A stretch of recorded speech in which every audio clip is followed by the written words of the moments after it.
एक मजहबी नरपिशाच और नालंदा विश्वविद्यालय। हिंदू और जैन मंदिरों को तोड़कर खंडित मूर्तियों से कुतुब मीनार बनाने वाले कुतुबुद्दीन के बारे में तो आपने सुना ही होगा। हम कुतुबुद्दीन की नहीं, उसके एक नरपिशाच सेनापति की बात कर रहे हैं। कुतुबुद्दीन का सेनापति बख्तियार खिलजी गंभीर रूप से बीमार पड़ गया। सारे हकीम हार गए, परंतु बीमारी का पता न चल पाया। खिलजी दिनों दिन कमजोर पड़ता गया और उसने बिस्तर पकड़ लिया।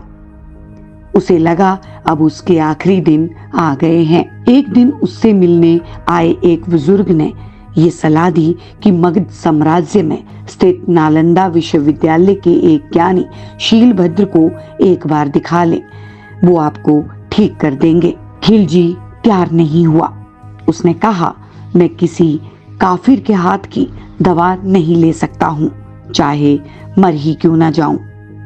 मगर बीवी और बच्चों की जिद के आगे वे झुक गया और शीलभद्र को बुलाया गया। बख्तियार खिलजी, जो कि गैर मुस्लिमों से बेहद नफरत करता था, उसने शीलभद्र से कहा कि दूर से ही देखो, मुझे छूना मत, क्योंकि तुम काफिर हो और मैं दवा नहीं लूंगा। शीलभद्र जी ने उसका चेहरा देखा, शरीर का मुआयना किया, बलगम से भरे बर्तन को देखा, सांसों के उतार चढ़ाव का अध्ययन किया और बाहर चले गए। शीलभद्र फिर लौटे और पूछा कि कुरान पढ़ते हैं? खिलजी ने कहा, दिन रात पढ़ते हैं। अभी भी मेरे हाथ में जो है ये कुरान ही है। तुम सभी काफिरों को भी यही पढ़ना चाहिए। खिलजी ने शीलभद्र को जवाब दिया। शीलभद्र ने कहा, मैं आपको भेंट करने के लिए कुरान की एक प्रति लाया हूँ। शीलभद्र जी ने खिलजी को एक कुरान भेंट की और कहा, आज से आप इसे पढ़ें, कुछ दिनों में ही ठीक हो जाएंगे। शीलभद्र जी वापस मगध लौट आए।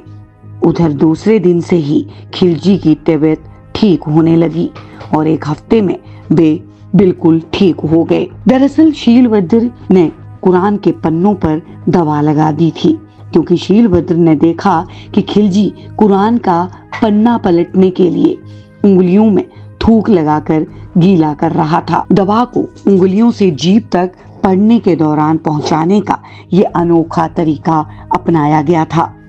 खिलजी अचंभित था, मगर उसने भी ज्यादा ईर्ष्या और जलन से भरा जा रहा था कि आखिर एक काफिर ईमान वालों से ज्यादा काबिल कैसे हो गया। साल 1192 में मोहम्मद गौरी की मदद से उसने सेना तैयार की और जा पहुंचा नालंदा महाविश्वविद्यालय मगध क्षेत्र, जहां 10,000 छात्र और 1,000 शिक्षक एक बड़े परिसर में रहते थे, जहां एक 3 मंजिला इमारत में विशालकाय पुस्तकालय था, जिसमें 1 करोड़ पुस्तकें, पांडुलिपियां एवं ग्रंथ थे।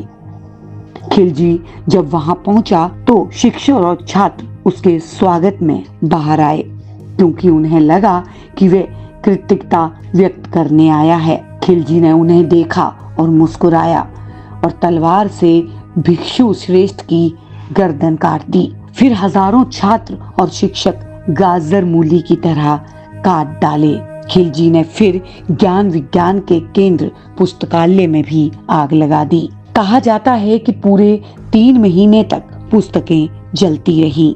खिलजी चिल्ला चिल्ला कर कह रहा था कि तुम काफिरों की हिम्मत कैसे हुई इतनी पुस्तकें, पांडुलिपियां इकट्ठा करने की। बस एक दिन रहेगा धरती पर, बाकी सबको नष्ट कर दूंगा। पूरे नालंदा को तहस नहस कर जब वे लौटा तो रास्ते में विक्रमशिला विश्वविद्यालय को भी जलाते हुए लौटा। मगध क्षेत्र के बाहर बंगाल में वे रुक गया और वहां खिलजी साम्राज्य की स्थापना की। सबसे हैरत की बात है कि उसी दुर्त्रात हत्यारे के नाम पर बिहार में बख्तियारपुर नामक जगह है, जहां रेलवे जंक्शन भी है, जहां से नालंदा की ट्रेन जाती है। तो ये थी एक भारतीय बौद्ध भिक्षु शीलभद्र की शीलता, जिन्होंने खिलजी के घर तक जाकर तथा धुतकारे जाने के पश्चात भी एक शत्रु के प्राणों की रक्षा कर अपने चिकित्सीय ज्ञान व बुद्धि कौशल से कर दी। लेकिन सवाल बड़ा है, बदले में आखिर क्या मिला?